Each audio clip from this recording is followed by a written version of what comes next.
Pero lo que sí parecería que de verdad él no va. ¿O no podría intentar un tercero? Bueno, él no pudiera como quiera por el artículo 124.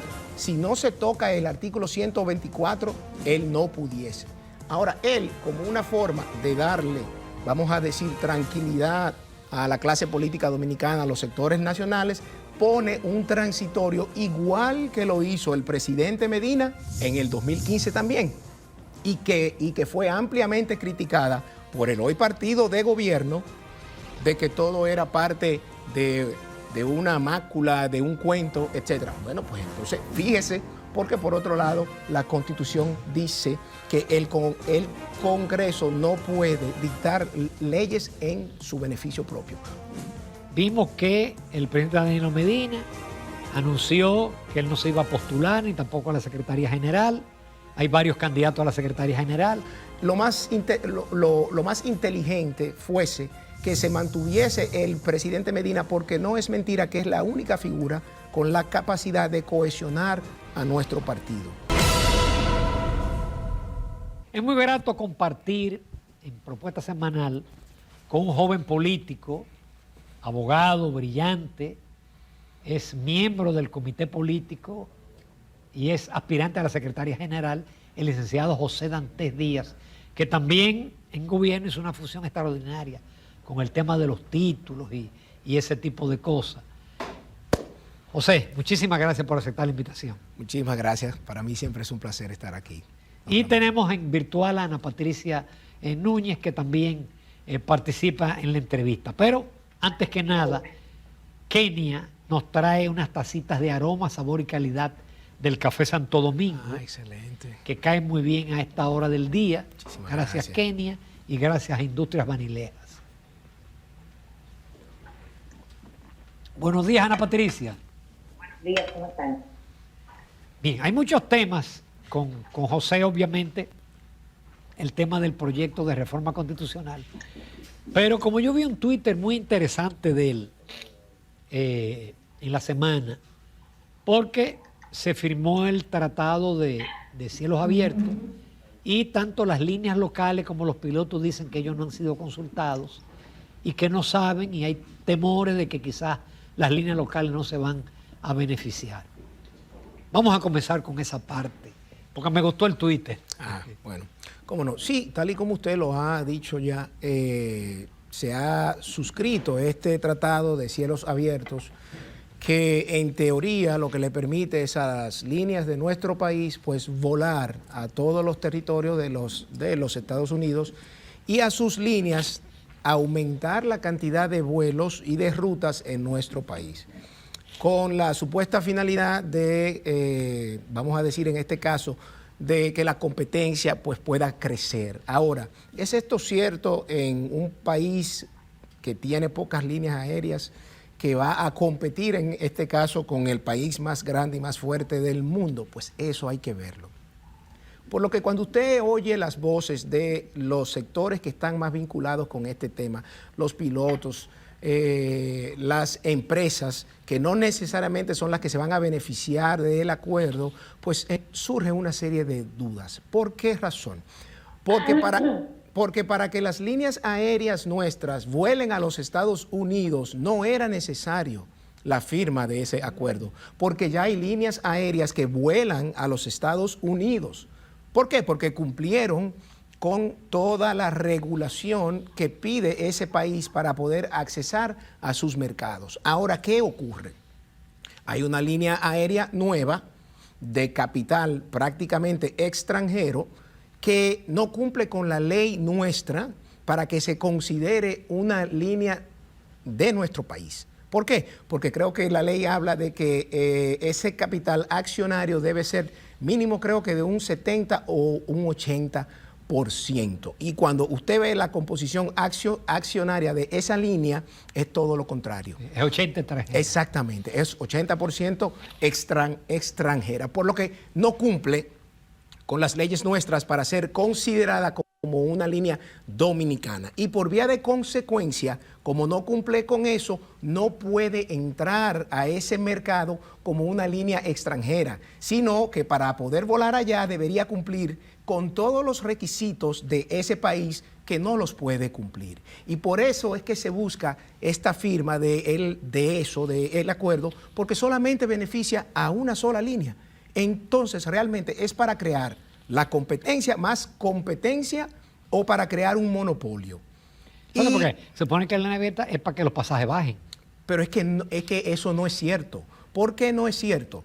Porque las líneas aéreas van a continuar con sus rutas. Claro. Las líneas aéreas de los Estados Unidos no van a utilizar este país como un hub para de aquí ir a otros destinos. ¿Por qué? Porque ya ellos tienen esas rutas creadas desde sus puntos de orígenes, desde sus hubs, con un mercado que vuela desde su país hacia esos otros destinos que no es este, por lo que no van a entrar en ese tema aquí. Aquí lo que se trató fue de acomodar un marco para favorecer a una empresa en particular. Eso es lo que han dicho los críticos, y cuando usted lee el texto, pues usted se da cuenta. ¿Para qué sí es bueno? Para la carga, el transporte de carga, de forma tal que aquí sí puedan llegar, por ejemplo, todas esas empresas de esos fletes aéreos de carga, y que puedan desde este punto pues distribuirse en otras zonas del Caribe. Ahora bien,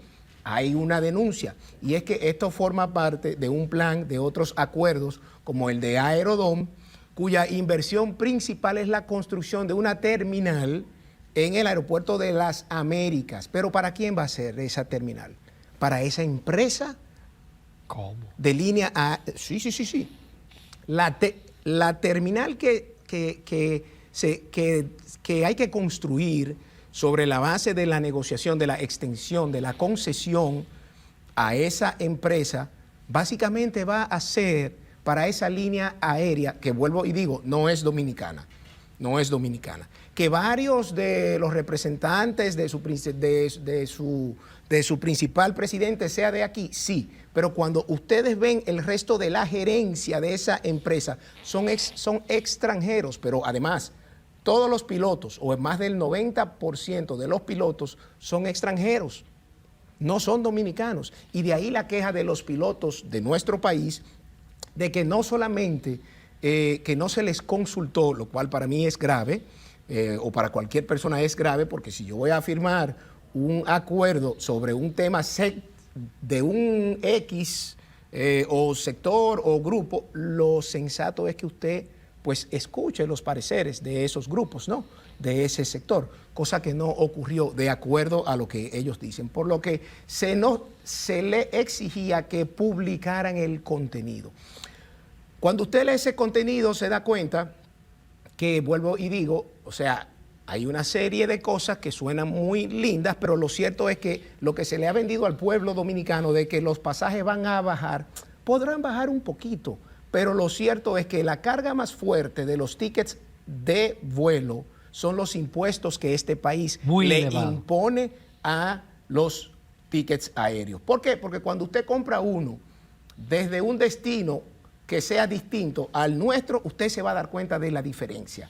Usted compra, por ejemplo, uno de los Estados Unidos a Puerto Rico y uno de los Estados Unidos aquí, y ahí usted se va a dar cuenta de la gran diferencia en precio, y es por los impuestos locales. O sea que ya hay que ver lo que finalmente pasa, pero lo cierto es que ya hay líneas que volaban a los Estados Unidos sin la necesidad del acuerdo. Ojo, y en términos políticos, esto sí tiene importancia para los Estados Unidos. ¿Por qué? Porque muchos de los países ya lo han suscrito.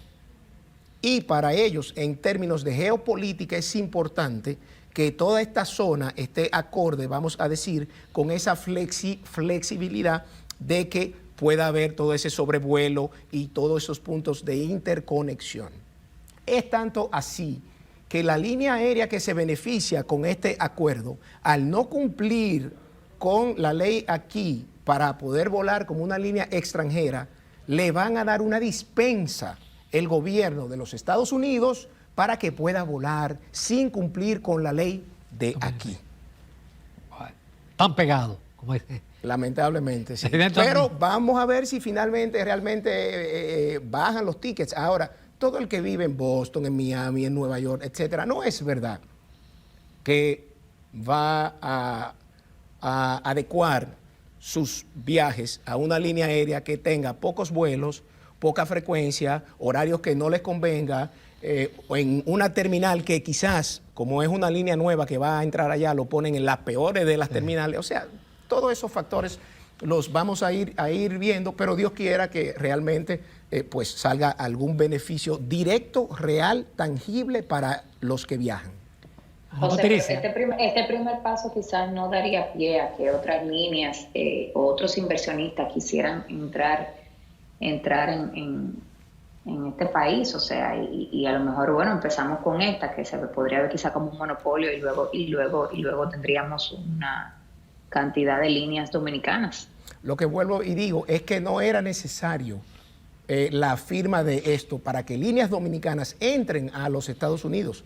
Para tú poder entrar allá hay que cumplir con una serie de requisitos que ya una línea aérea local, Sky High, por ejemplo, tiene tiempo volando allá. Y no fue necesario la firma de esto, sino que en todo caso el que quiere incursionar en ese sector muy bien lo puede hacer, no tenía que esperar la firma de esto. Esto fue armado para beneficiar a una línea en particular. Que dicho sea, hay otro tema. Ese capital accionario que está en un fondo de inversión, no se sabe quién está atrás de ese fondo de inversión. ¿Por qué? Porque en esos fondos no se hace público quiénes son los que aportan a dicho fondo. O sea que hay que ver realmente quién es el dueño de la empresa que se vende como si fuera nuestra dominicana, pero que no lo es porque la mayoría de su capital es de un fondo de inversión que creo que está en Boston, Massachusetts. Vamos ahora al proyecto de reforma que el presidente presentó el pasado lunes en la semanal. Los candados, independencia del Ministerio Público, reducción del número de diputados y unificar las elecciones. Sí. Mire, yo debo ser muy coherente. Yo he dicho anteriormente, por lo menos con las dos causas, motivos o razones que el presidente había esgrimido para esa reforma, los candados y la independencia de ese Ministerio Público, que si era por esas dos cosas, no era necesario hacer ningún cambio a la Carta Magna. ¿Por qué? Porque es este mismo gobierno que desde hace 4 años se ha jactado con que este Ministerio Público es independiente. Entonces, si es independiente con este marco constitucional, pues no hay razón. Y por otro lado, el tema de la imposibilidad de que alguien después de 2 periodos quiera presentarse, pues yo creo que el artículo 124 de la Carta Magna es claro. Entonces, ahora sumando nuevos elementos, donde se habla de la reducción de 53 diputados, donde se habla de la exclusión de la figura del procurador, del Consejo, de la magistratura, donde se habla de petrificar el artículo 124 y donde se habla de incluir una disposición, entre otras cosas, que no beneficie al gobernante de turno los cambios a la Constitución, pues ahí entonces ya hay que abordarla como una realidad. Con respecto a lo que tiene que ver con la petrificación del artículo 124, yo no creo en las cláusulas pétreas para este tipo de cosas. Hay muchos abogados que no creen. Yo no creo en las cláusulas intangibles porque lo que estamos haciendo es condicionando a la sociedad nuestra de 15, de 20 años más adelante a que viva de acuerdo a los estándares nuestros de hoy. Y yo creo que eso Pero no es se justo. dice que si tú tienes una mayoría muy importante, esa cláusula pétrea se puede cambiar también. Bueno, lo que pasa es que, a ver, las cláusulas pétreas cuando dicen nunca, cuando dicen no puede, no podrá, Sí, lo dice. se supone que son cosas que deben mantenerse en el tiempo. Yo realmente en ese caso lo que preferiría fuese una agravación de los requisitos para la modificación del artículo 124, que en vez de las 2/3 partes de ambas cámaras o de la asamblea, pues fueran 3/4 partes. Ahora, ¿cuál es el obstáculo? Que el gobierno no quería verse frente a él con algo de esa naturaleza. Que si fuese de esa forma, entonces tendría que ser materia de un referendo aprobatorio. Y hoy día todavía ni siquiera existe una ley de referendo aprobatorio. Lo que queda claro es que con esta intención de petrificar el artículo 124 hasta cierto punto es una reivindicación de la reforma de 2015. Porque recordemos que antes del 15 la Constitución le permitía la reelección indefinida con un interregno de por medio, o sea, con un periodo entre una repostulación y otra, que fue lo que vino en la Constitución del 10 con el pacto de las corbatas azules. Recordemos eso. Ahora, en las consultas populares que se hicieron para la Constitución del 10, lo que primó fueron 2 periodos y nunca más. Ahora, lo que se plasmó en la Constitución fue el pacto de las corbatas azules. Y en el 15, entonces... Pero que en ese era un periodo, pero se podía volver. Exactamente, por vía de consecuencia era indefinida. O sea, yo iba por 4 años, salgo 4, puedo volver 4 más, salgo 4 y así todo el tiempo. Entonces, en el 15, ¿qué es lo que se hace? En el 15 lo que se hace es que se vuelve al modelo que primó en las consultas para la Constitución del 10, pero que por un acuerdo político no se hizo en la reforma. Entonces, este presidente, al querer reconocer que el artículo 124 debe mantenerse, está reivindicando la reforma del 2015. Eso es algo que es importante que quede claro. Pero lo que sí parecería que de verdad él no va. ¿O no podría intentar un tercero? Bueno, si se coloca... Bueno, él no pudiera como quiera por el artículo 124. Si no se toca el artículo 124, él no pudiese. Ahora, él, como una forma de darle, vamos a decir, tranquilidad a la clase política dominicana, a los sectores nacionales, pone un transitorio igual que lo hizo el presidente Medina en el 2015 también. ¿Por qué? Porque la disposición número 20, la transitoria número 20, es la misma que el actual presidente hoy quiere repetir y que fue ampliamente criticada por el hoy partido de gobierno de que todo era parte de una mácula, de un cuento, etc. Bueno, pues entonces fíjese si era tan cuento que él no se ha presentado ni ha tenido intención de presentarse, pero mucho más, pero mucho más.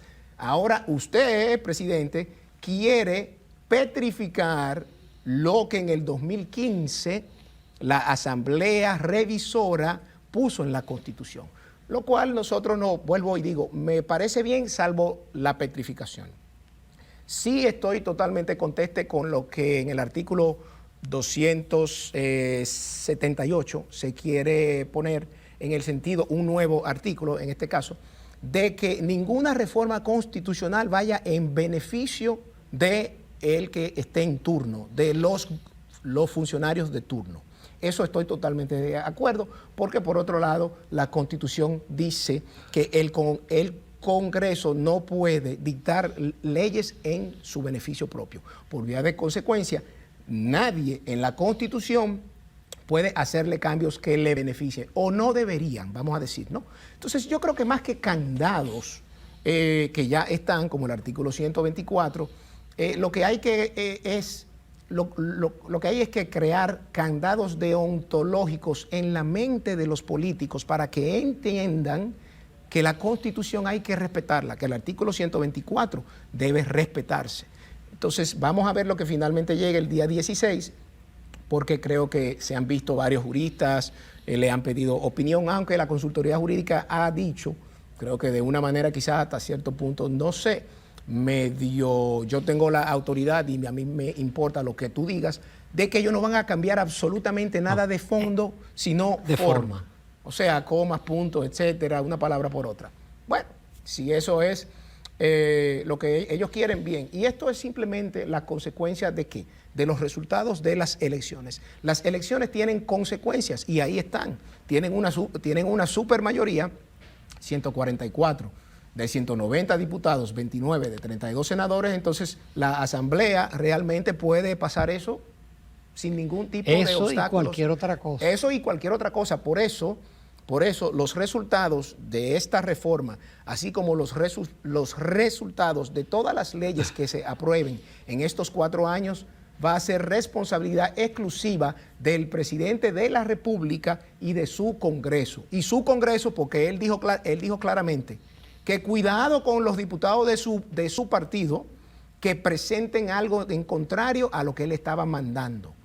Alguien que anteriormente decía que eso era un Congreso independiente, que él no podía mandarles raya o bajarles raya. Pues en esta semana quedó más que demostrado de que no solamente que él le baja raya, sino que los controla. Entonces yo quisiera realmente ver esas rayas en los proyectos de leyes que este país requiere. Y más que candados, lo que este país requiere son llaves para poder superar la inseguridad ciudadana, el alto costo de la vida, la inflación, el déficit eléctrico, que en estos últimos 4 años va por ¿cuánto? Por más de 1.700 millones de dólares ya, ¿no? Un hoyo. Un hoyo. Sin vías de solución. Una reforma fiscal que la quieren llevar contra viento y contra marea, sin antes hacer una evaluación del gasto corriente, que es prácticamente también lo que ha crecido muchísimo en los últimos 4 años. Vamos a una pausa, porque todavía nos falta lo de esa parte, porque yo quiero hablar también del partido y de tu candidatura. Nos falta la parte de unificar las elecciones y de la reducción del número de diputados. Volvemos en unos minutos con el licenciado José Dantes Díaz, miembro del comité político del PLD y candidato o precandidato a la Secretaría General. Amigos de Propuesta Semanal, continuamos conversando con el licenciado José Dantes Díaz, quien es miembro del comité del PLD y precandidato a la Secretaría General. José, en el segmento anterior nos faltaron agotar 2 temas de la reforma fiscal. Uno es la reducción de los diputados y unificar las elecciones. Con el tema, José, de la reducción de diputados, se ha hablado mucho de que esto representaría 1.000 millones de pesos solamente reducir el número de diputados para el país y que conllevaría unificar las elecciones. Mucha gente no está de acuerdo con esto. Perfecto. Aparte de esos 2 temas, porque nos faltó también, yo quiero agregar rápidamente, porque yo quiero entrar en el PLD y tu candidatura, la parte de la Procuraduría. Sí, bueno, mire, realmente en la reforma del 2010 se incluyó la figura del Procurador General de la República en el Consejo de la Magistratura. Y ha sido una demanda ciudadana, además de sectores de la vida política nacional, de que eso rompía el equilibrio que debía existir en ese consejo y que no se veía bien que una de las 2 patas del proceso penal fuese protagonista en la selección de los miembros de la otra pata de ese proceso penal. Y yo estoy totalmente conteste con eso. Yo creo que la figura del Procurador General no debe ser parte del Consejo de la Magistratura. Pero de la misma manera que digo eso, de esa misma forma digo también que no estoy de acuerdo con que la selección del Procurador General de la República sea de ese órgano. ¿Por qué? Número 1. Si lo que se quiere es despolitizar el proceso, lo cual es imposible porque tan pronto como el presidente de la República entra en acción, ya es un proceso político. Además de que no se puede despolitizar, porque los miembros también de ese consejo en su mayoría son políticos, el presidente del Senado, otro senador, el presidente de la Cámara, otro diputado. Lo cierto es que entonces, si ayer criticábamos que el procurador no debía ser parte de la elección de los jueces de la Suprema, del Constitucional y del TSE, pues yo creo que tampoco los jueces de la Suprema deben ser parte de la elección del procurador, que es su contraparte en esa instancia. Por lo que a mí me parece que quizás lo más sano sería buscar otro mecanismo que muy bien pudiera ser una de las cámaras, principalmente el Senado, donde el propio presidente pues mande una terna y que el Senado o que mande a alguien y que sea ese Senado que lo ratifique, ¿no? Porque como está ahora mismo contemplada la propuesta, habla de que en este caso se designaría por ese consejo, sería por 4 años y sería inamovible, y de la única manera que se sustituiría sería a través de un juicio político. A ver, si es un juicio político, entonces ahí volvemos al tema político. No se puede, lamentablemente, separar, desmarcar una cosa de la otra. Si lo que queremos es criterios objetivos para quien sea el titular de la Procuraduría, no tenga ningún tipo de vinculación partidaria, pues eso se puede llevar a cabo. porque tenemos 4 años con una procuradora que no tiene ningún vínculo con ningún partido político. Entonces, yo creo que es más bien la idoneidad del candidato o la candidata a ese puesto que todo lo otro. Ahora, ha sido un clamor popular, vamos a ver lo que finalmente pasa con eso. Reducción de los diputados, ¿tú estás de acuerdo? Bueno, a ver, en la Constitución del 10 se puso un tope, que es el tope que actualmente está. En 14 años no se ha aumentado la cantidad de los diputados. Sin embargo, la población ha ido creciendo cada vez más. Se han creado más demarcaciones. Entonces yo creo que esto va a conllevar un proceso de reingeniería constitucional para tratar de ver si la representatividad, que es la principal función de los diputados, no se ve afectada con esta reducción. Recuérdense que nosotros somos una democracia representativa, o sea, representamos al pueblo, se representa al pueblo. Y los senadores, para una demarcación mucho más grande, los diputados para circunscripciones electorales y nunca menos de 2 en cada provincia son los que representan. Exacto, ¿cómo se va a manejar eso? Porque hay provincias que tienen tan poca población. No, en ese caso no es posible hacer esto. Es decir, se quedarían sin no tendrían uno. No, porque la propia Carta Magna dice que mínimo 2.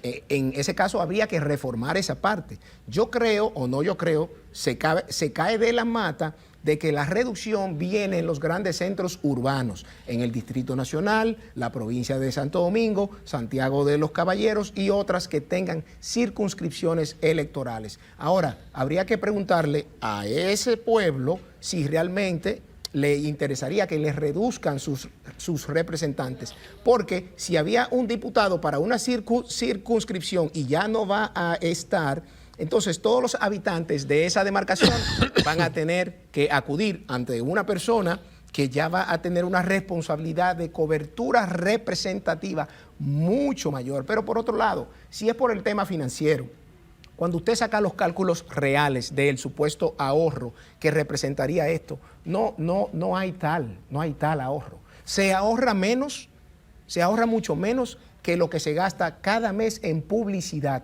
Entonces, ahora...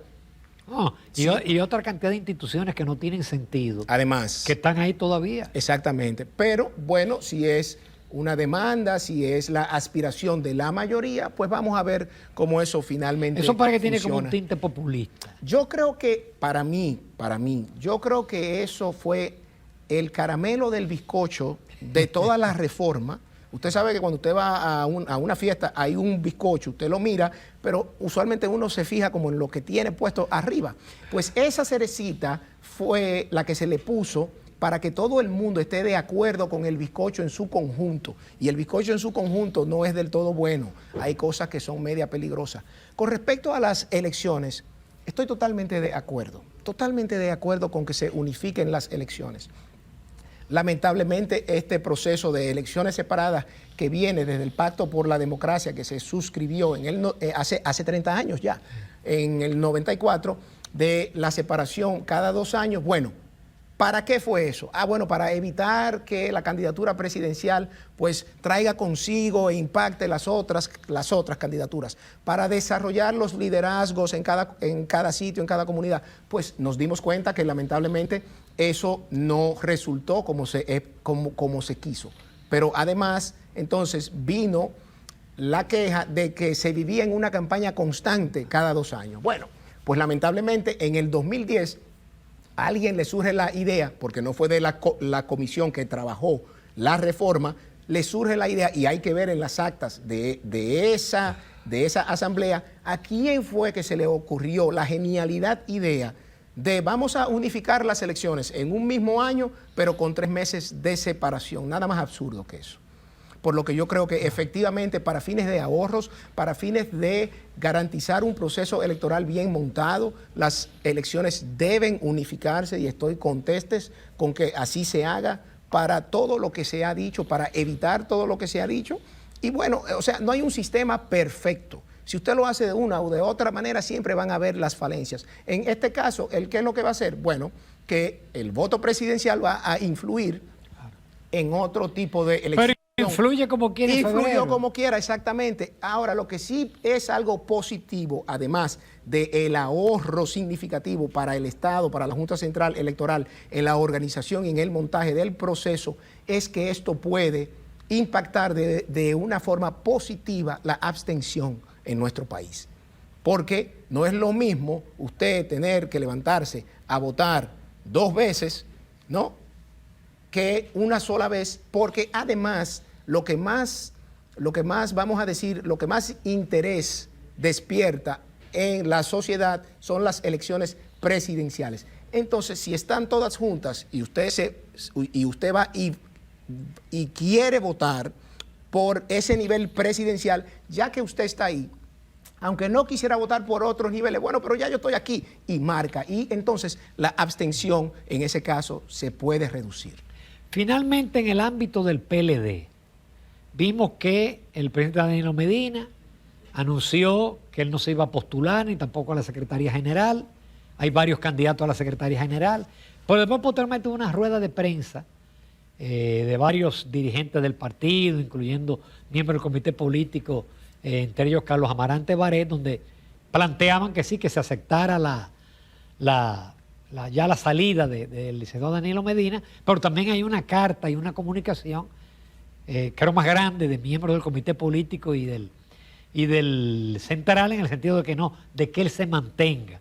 Y hasta ahora que yo sepa, nadie, bueno, sí, creo que solamente Domínguez Brito ha lanzado tímidamente su candidatura presidencial. Sí. Eso implica una división en el partido, y como nos queda poco tiempo, sí, ¿cómo se está haciendo la campaña? ¿Cómo tú haces la campaña en el ámbito de cómo va a ser el Congreso? Sí, mire, brevemente, tal y como usted lo dice, el 27 de mayo el expresidente Medina, presidente de nuestro partido, nos planteó en nuestro comité político que cuando él asumió hace 4 años, él lo había hecho con la intención de que fuese por un solo periodo. Y que él entendía que ya cumplido esos 4 años, pues él debía dar paso para que otra gente ocupase la presidencia de nuestro partido.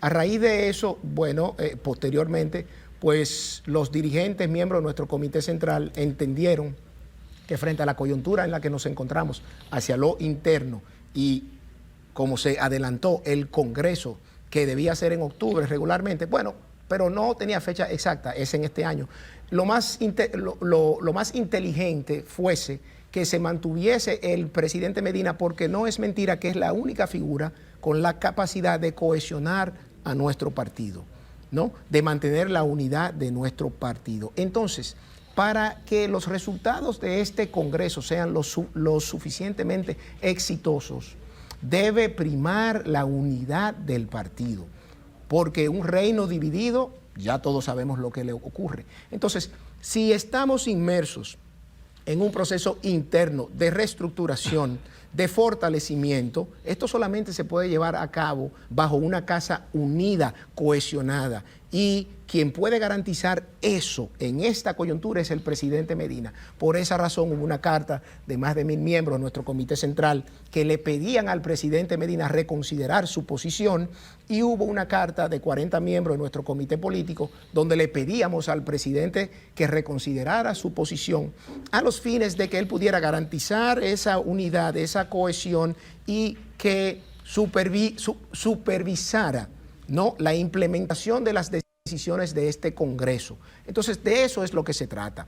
Para nadie es un secreto que él es el líder de nuestro partido y es la figura con más autoridad política para poder, vamos a decir, supervisar todo esto, que no es responsabilidad de quien sea presidente, es responsabilidad del colectivo en general. Entonces, para la Secretaría, en este caso, todo dependerá de quiénes sean los que voten. En principio se piensa que van a ser los miembros de nuestro comité central, y en ese sentido yo tengo meses trabajando, visitando a los compañeros de nuestro comité central, llamándolos con encuentros, presentándoles lo que es nuestra propuesta para una secretaría institucional, para una secretaría que de la mano de todos ellos pues pueda contribuir a fortalecer este partido, a transformar este partido, de forma tal que nosotros podamos ser un partido del siglo XXI para una sociedad del siglo XXI.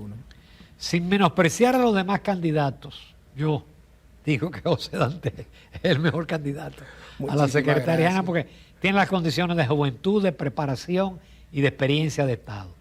Bueno, José, gracias muchísimas gracias por aceptar la invitación y tratar tantos temas de interés. Muchísimas gracias a usted, don Ramón. Y gracias, Ana por Patricia, por estar con nosotros. Feliz día. Nos vamos a comerciales, amables televidentes. Continuamos en Propuesta Semanal.